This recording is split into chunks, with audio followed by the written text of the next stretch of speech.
यही तरह नाम चाचा रहेगा रात भर महादेव हमारे इसमें ज्यादा डिले नहीं थोड़ा डिले हल्का काम करे आज जो हम बोलेंगे सबको पता चलना चाहिए है ना। और हमारे बहुत ही अच्छे हमारे अरविंद भैया जो ना मंच पे अगर चढ़ गए हैं ना हाँ जी उन्होंने कलाकार कहाँ चाहिए कोनो पता नहीं के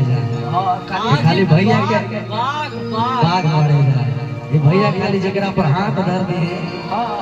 लेकिन ज्यादा कुछ ना कहो लड़का हो बाबा गणपति के लगे जाके हाँ जी विनती करता कि बाबा बाबा हर की मंगल के दाता रहुआ आज मंगल काज है आज हम लोग बड़े भाई के तिलक में तमाम लोग उपस्थित होइल बानी जा लड़का कहता कि हे बाबा यह काज में आज रहुए मंगल लगावे कहा जाए कि मंगल के दाता रहुआ हर की बिगड़ी बनाई जी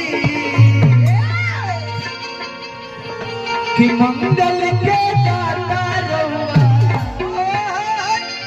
हर एक बिगड़ी बनाई कि मुझ पर सवार होके